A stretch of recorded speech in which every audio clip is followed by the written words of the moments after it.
Hello everyone, this is Defense Politics Asia, and this is the Frontline Changes report for the past 24 hours for the day of 1391 for the 15th of December. Today, quite a number of frontline changes, so that's nice. So we're going to jump straight into the first one over in Krylyivka at the Kupyansk front. So this is Kupyansk, and over in the Krylyivka-Pischane region, there is a geolocation of Russian forces. Let me turn off the black box. Over here, and this I tried to map it in a more conservative way. So the Russian forces basically have entered into Krylyivka from the north of Pischane and are going down the gully and basically down this way.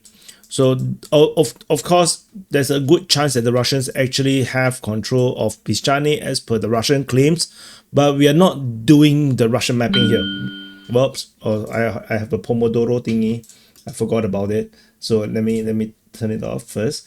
And yeah, so the we are now what we are dealing with is Ukrainian mapping, because the Russians already claim that they are all the way here.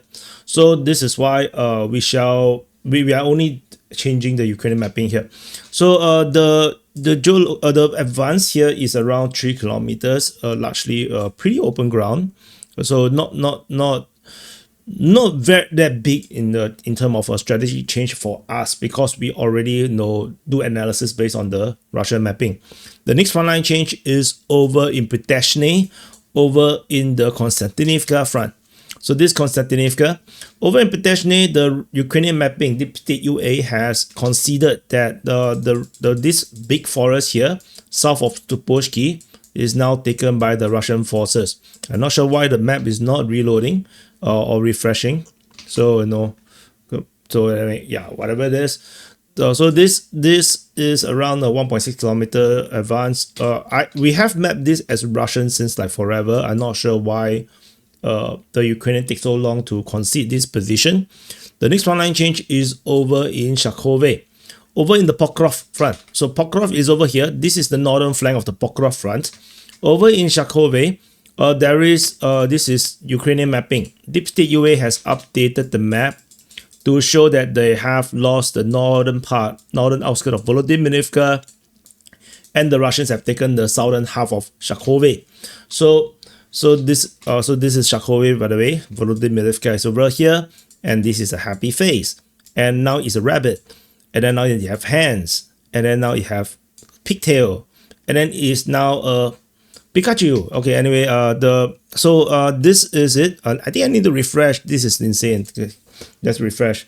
I'm not sure why it's not loading. But by the way, DPA Discord has basically sort of restarted. We have some dramas, and so now basically we are starting afresh. The server is still there, everything is still there. It's just people got booted out, generally speaking. So come join the DPA Discord. Let's build a new DPA Discord with new culture and new seriousness to conversations, I hope. So anyway, so this is Shakove. You can see the southern half is taken by the Russian forces. Although Ukrainian mapping, this is all Ukrainian, but in our mapping, the Russians are there. So let's see how this goes. So the advance here, if you want to know, is 600-700 meters. The next frontline change is over in the north of Pokrov. So this is Pokrov city, allegedly captured by the Russian forces. This is Myrnohrad. Allegedly, the Ukrainians are encircled around there. So we have been trying to find this evidence of the encirclement, and we have very close one. So there is geolocation of Russian forces. So Russian forces over here. So this expands the zone of control in this northern part. So this is a more conservative mapping. So we invalidate Ukrainian mapping, corroborating part of the Russian mapping. So the gap between the north and the south confirmed front line is now merely 1.12 kilometers. And there's a very super 99.99% chance that this is also actually under Russian control. So actually the gap is merely 1 kilometer. I don't think the Russians will have any positions in these three lines, because anyway, it does not matter. They don't have to put troops here, because this distance is basically all within killing zone. So Ukrainians trying to get out or get in, they are all going to be within firing range. So it's not doable. The encirclement generally, I would say, is real. So the encirclement is basically confirmed with this. Previously, it was like very operational encirclement. Now it looks very certain that there is a absolute encirclement over in Myrnohrad. So for the pro-Ukrainians, if you don't like this conclusion, too bad. No, you can continue to smoke opiums. It's okay, or copiums. No, it's not my life. I just don't do well with bad information, or I don't like to lie to myself. So after next frontline change is over in Sharkove already covered, Pokrovsk-Myrnohrad. Over in the Dnipro front, this is so just for orientation. I think not many landmarks you might know around here, all so far away. Velika Novosilka, Koma. So Pokrovsk-Alexandrivka. So we are now coming here. So this in this sector here, the Russian mapping, right? But the pro-Russian source map that they have crossed the river and entered, or perhaps even captured, Pischane in the south of Hulyaipole. So the Russians allegedly have crossed. I suspect that it might be because of the winter, because this is one of the 2 instances where the Russians have crossed the river in places where there doesn't look like there's a breach. So maybe the river is somewhat frozen, or there is some the condition is easier to cross. I'm not sure. Singapore is not a winter country. I don't have 4 seasons. So Singapore's river is never crossable unless there's a bridge. So unless you swim. And hope that there's no crocodile. So anyway, that's a frontline move here. And then there's a 2.3 kilometers advance. So we shall see how this goes. I mean, the river doesn't look that difficult to cross. I mean, who knows, man? I've never went to Ukraine and looked at how the river works. But yeah, after the war, yeah, I will definitely look forward to maybe visiting Ukraine and Russia, depending on what is it still Ukraine or is it Russia, because we don't know what's the peace plan, right? And visit all these places where major battles that we have reported on, we have all shared stupid amount of hours of our life talking about. I would love to go and visit. Maybe I'll do it a tour, right? The DPA war tour of Ukraine, and then we can all go together. You can come with me, and we all go together and have fun, drink beer. Who knows? But I'm not sure. I think the war is not going to end anytime soon. So anyway, we go to Hulyaipole. I mean, that's my vision or dream since 2022. So it's just that the war dragged on way longer than I expected. Hulyaipole. So at Hulyaipole, we have a number of frontline changes. So the first piece is this piece. This is the geolocation of Russian forces over here in the north of Hulyaipole. So this previously the Russians have basically taken the northeast of Zeleny. So this is the other part where I said that perhaps there is the rivers is very crossable right now in the winter conditions.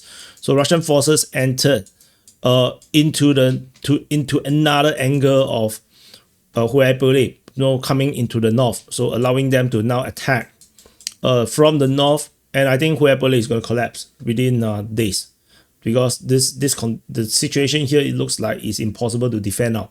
The Russians are swarming from every direction. So that's one thing. And of course, they can attack Zeleny as well. So that's the frontline change in this sector with the advance at the minimum 1.6 kilometers. The next frontline change is this piece here. So this piece, so just now we have the geolocation here, right? So this piece is by the Russian mapping. The Russian mapping claimed that everything north of the Hulyaipole River or east of the Hulyaipole River is now all entirely under Russian control. So this is a Russian claim. This is not, I think, not in the Ukrainian mapping. Ukrainians have put it in as gray zone. But yeah, I mean, this is a sensible advance because the front line, the defense line in Hulyaipole is collapsing. So the advance here is around 660 meters. The next frontline change is this piece. Russian forces geolocated in the southern part of Hulyaipole, which means the Russian forces from this previous position had advanced further into the southern part of Hulyaipole. So we have the northern push, a southern push, which is a pincer, and then a general push through the center. And yeah, the Ukrainians are going to be ejected, like, for sure.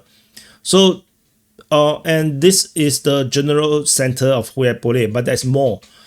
In the south of Hulyaipole, in the southern outskirts. So I'm going to pull all this up. In the southern outskirts of Hulyaipole, the Ukrainian mapping ignored all those geolocations and did their own mapping. And the place that they draw the map is here in the south. They claim that the Russian forces have entered from the south like this. And they claim that this southern facilities, maybe these bunds or something, is taken by the Russian forces. Yeah, it's bizarre. So the Russians allegedly attacked like this. So, and that caused some weird encirclements, which don't make sense. Which means, the entire eastern part of Hulyaipole has fallen to the Russians, because these encirclements can't possibly be true. So, and this piece extends further, including another tree line in the west of Mariupol. So all this is now under Russian control. So if you zoom out, so we can see the big picture. So Russian forces with geolocation cross the river, enter into the north of Hulyaipole, taking everything east and north of the river that goes through the city center, and then geolocation confirms that they have advanced into the south, coming from probably two different or three different directions, and then taking the tree line in this sector. So this is the full breakdown, and I think the front line actually looks like this now. Everything here should be all under Russian control, and from this picture you can see the Ukrainians only left this bit of front line left, only this bit, which means, yeah, the city is falling, and is probably the Russians are going to, yeah, do this to it, and the Ukrainians have to run. So this is the Hulyaipole frontline change. We'll talk a bit more, or we'll repeat this again in situation report, but I just want to add a bit more on this, because a lot of you guys don't watch the situation report, and I also haven't been doing it for the past 2 days because I was too busy. But yeah, so just a bit of analysis on the situation in the Hulyaipole region. So insane frontline change here, and I cannot believe the fall of Hulyaipole. I have been talking about Hulyaipole since 2022, since the start of the war, and yeah, it looks like it will never come that day. So yeah, and then someday we'll be talking about Kyiv, and then we'll be talking about Kamyanske is already over. Holy shit! Just before I continue the last frontline change, I just want to share the story of the Zaporizhia front. This is Zaporizhia. This is the Zaporizhia front, or the Zaporizhia line. This is Zaporizhia line. The line have 4 major nodes. Kamyanske, okay, draw in red, or draw in blue. Kamyanske, Kyiv, Hulyaipole, and Velika Novosilka. You can see why is it a line now? It's a line. And this is the Ukrainian defense line. And you can see where the defense lines were, but the Russian defense lines previously were. So this is the Zaporizhia line. And of the Zaporizhia line, the Russians have captured Kamyanske. They have captured Velika Novosilka. They have already break out from Velika Novosilka in this way. Now they are on the verge of taking Hulyaipole. The Zaporizhia line's only survivor right now is Kyiv. And people, pro-Ukrainian people or people who support Ukraine, or still refuse to acknowledge the reality that there is frontline change. There is frontline movement. They like to pull out the map. They zoom out very, very far away, and saying that the map haven't even changed. There's no frontline movement. This is a core defense line that defends Zaporizhia, and everything above it. 4 nodes. 3 has lost, or going to be 3. all taken by the Russian forces. This is insane. So, yeah, so this is what it is. So when we go to the last frontline change, it's over in Kamyanske. So I pull back the numbers. At Kamyanske, the Ukrainian mapping Deep State UA has updated the map to show that a few more tree lines has been fully taken by the Russian forces in the northeast of Kamyanske. So the advance in this sector here is around 1.2 kilometers or 1 kilometers, depending on where you measure from. So that's the last frontline change. And we're going to do the calculation. The Ukrainians did not capture anything so you're going to use Hulyaipole as the background. So because we probably almost never going to come back to this place soon. The Ukrainians did not capture anything. The Russians have captured 23.51 yesterday. So today we're going to do some calculation. I don't think it's going to reach what yesterday's have. 3 plus 3.52 plus 1.3 plus 1.3 plus 13.22 plus 2.18. Total area captured, actually it exceeds. Surprise. My maths failed. So I'm not Chinese enough. The total area captured is 24.52 square kilometers. So yeah, so there you have it. Thank you for watching. Press the like button, subscribe, check out the DPA Discord. If not, you can also find me on DPA forum on the Telegram. Follow me on the Telegram on Defense Politics Asia or on Twitter. And of course, if you want to support my work and keep this going, support me through Patreon and become a patron. Or if you're lazy, you can be a YouTube members. In this channel, join the YouTube membership. But just do note, YouTube take a 30% cut on everything YouTube. Thank you for watching, and I'll see you guys in the next update.